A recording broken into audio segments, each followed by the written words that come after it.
주민참여 예산 어떻게 생각하십니까? 여러분은 주민참여 예산을 어떻게 생각하고 계십니까?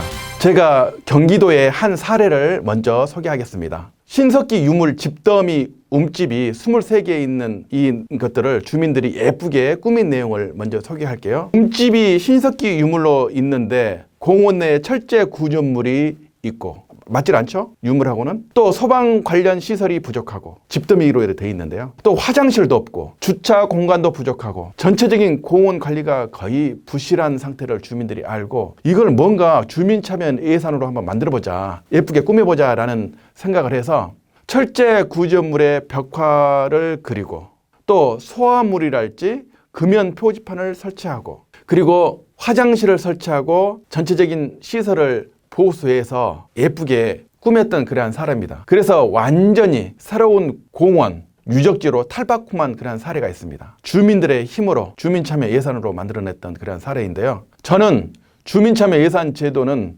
우리 사회가 점점 발전하고 또 발전된 주민자치로 가는 길이라고 생각을 합니다. 예산이라는 말만 들어도 어렵게 느끼는 사람들이 참 많은데요.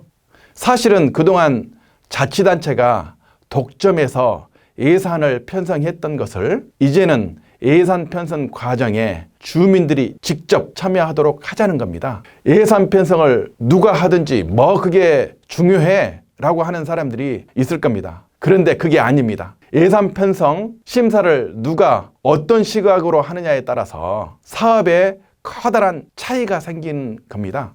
주인이 누가 되느냐라는 겁니다. 단체장, 의회의원, 주민, 여러분 이들 중에서 주인이 누구입니까? 지방자치단체장이 예산 편성권을 가지지만 그 일부를 주민에게 돌려주자는 거예요. 그래서 주민들의 역량이 중요하고요. 또 다른 시각에서 보면 적극적인 주민 참여가 중요합니다. 그래서 예산의 투명성, 주민들이 참여해서 여러 사업 중에서 어떤 것을 먼저 할 것인지 예산의 우선순위를 결정하는 것, 또 예산안 편성에 주민의 의견이 반영되었는지, 그리고 지방의회 심의 의결 등의 주민의 의사가 제대로 반영되고 있는지 이런 것들을 살펴보는 것이 주민 참여 예산이고요.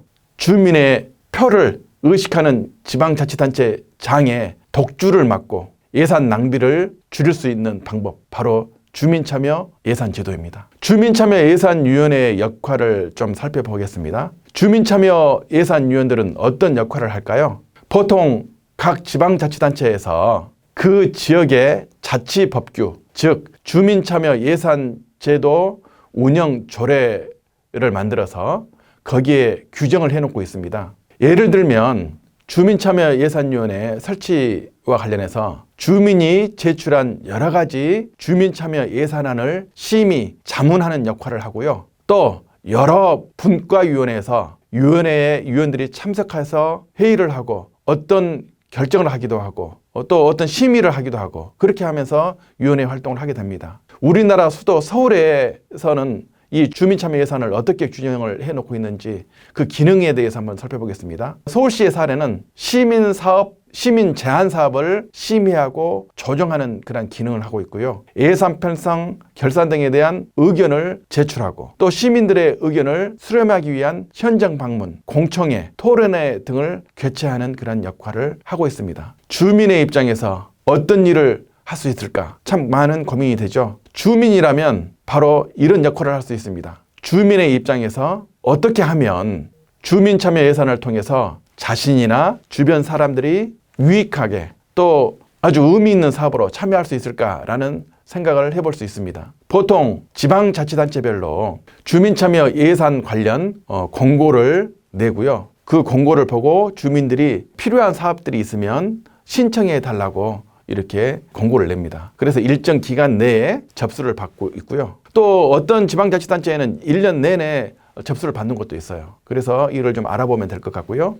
이때 이제 본인이 필요한 사업을 작성해서 주민참여 예산 사업으로 제출하면 됩니다. 그 이후에는 주민참여 예산위원회에서 우선순위를 정하고 또 사전 심사를 하고 지방자치단체와 또 지방의회에서 심의 의결을 거치는 그런 순서로 진행이 됩니다.